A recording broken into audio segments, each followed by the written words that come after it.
Well, apart from this, Prime Minister Modi has also spoken about Manipur in the parliament today, fulfilling the long-standing demand of the opposition parties.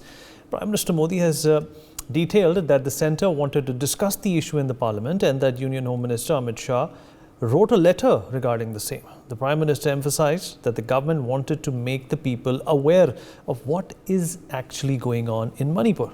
However, the Prime Minister trained guns at the opposition, stating that the opposition has politicised the sensitive issue of Manipur. He also highlighted that the opposition should have paid attention to Home Minister Amit Shah's 2-hour speech yesterday, as he gave a detailed response to all the questions that were being posed. Additionally, the Prime Minister has assured that both the state and the central governments are doing everything possible to ensure the restoration of peace in Manipur. Nilanjan, if I can come to you.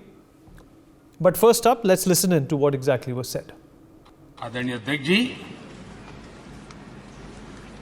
आप सबको भी मैं याद दिलाना चाहता हूं साथियों, यहां मेरे जो नॉर्थ ईस्ट के भाई हैं उनको हर चीज का पता है।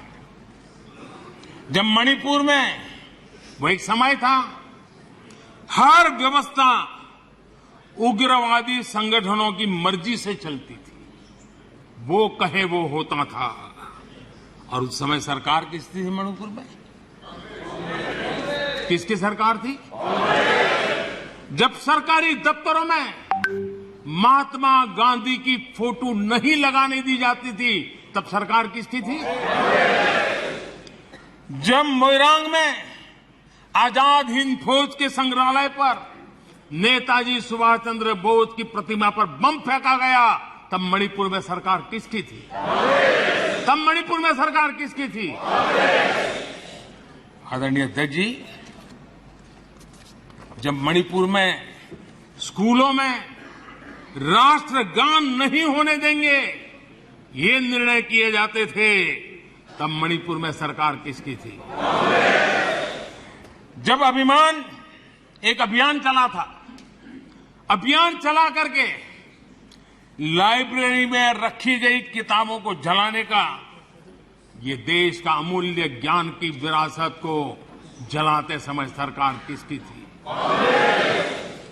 जब मणिपुर में मंदिर की घंटी शाम को 4 बजे बंद हो जाती थी, ताले लग जाते थे, पूजा अर्चन करना बड़ा मुश्किल हो जाता था, सेना का पहरा लगाना पड़ता था, तब मणिपुर में सरकार किसकी थी?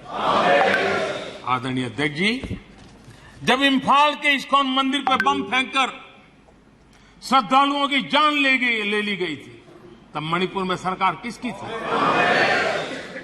जब अफसर, हाल देखिए, आईएएस आईपीएस अफसर, उनको अगर वहां पर काम करना है तो उनके तनख्वाह का एक हिस्सा उनको इन उग्रवादी लोगों को देना पड़ता था, तब जाकर के वो रह पाते थे, तब सरकार किसकी थी? आदरणीय अध्यक्ष जी, इनकी पीड़ा सिलेक्टिव है, इनकी संवेदनाएं सिलेक्टिव है, इनका सब बातचीत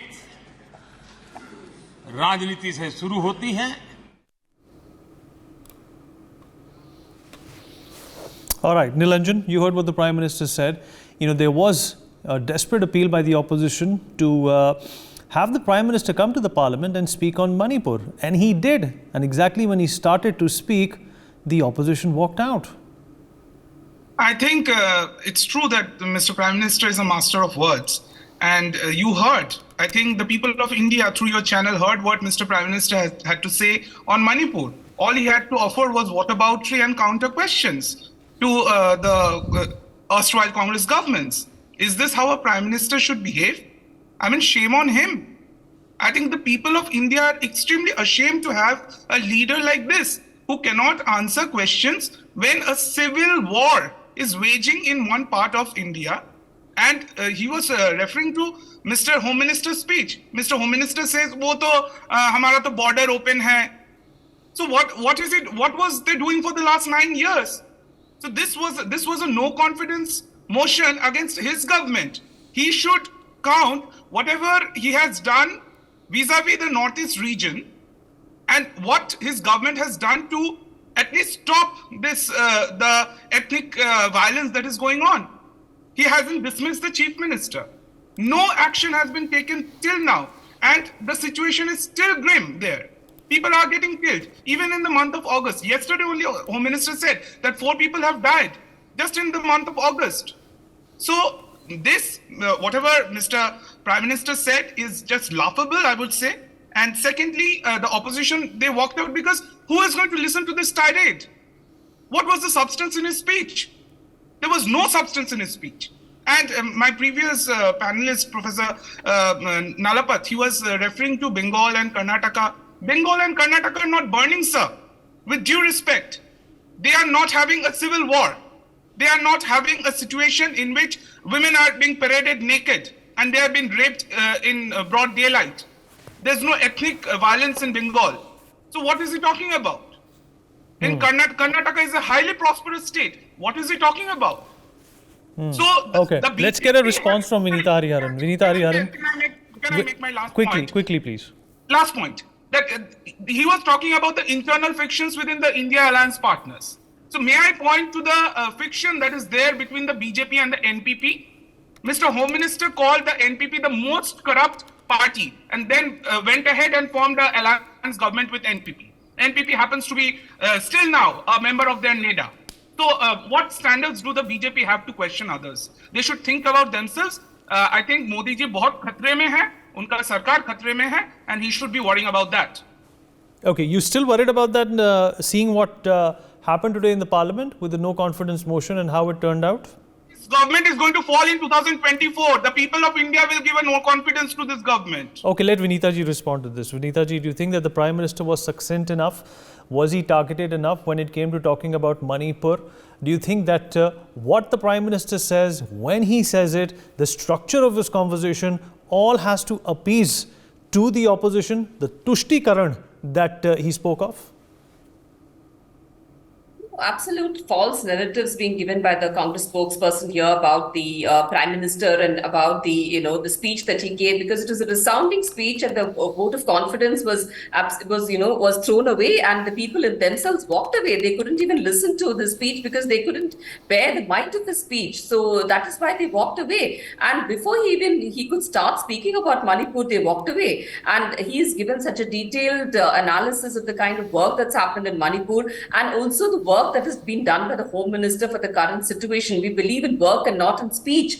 So we've sent so many security personnel. We have sent the army there. We have sent the paramilitary force. We are putting our best efforts to keep the situation under control. But the opposition is continuously trying to politicize this issue and create a complete mess out of the parliament. Quoting the Manipur issue. They're not really interested in the betterment of Manipur. As our minister had said earlier, this is political tourism that the opposition is doing in Manipur. What is the use of the opposition parties going there and witnessing the entire trouble there and coming back and reporting those incidents of horror and saying that the government is doing nothing? Then why can't they do something? What is the action that has come from their end? Has there been any kind of private relief fund that they have floated or anything constructive that has come from their end apart from blocking the debates in the parliament? Whereas we are doing action on the ground. We've deployed 36,000 security personnel already. We've changed the chief secretary, we've changed the DGP,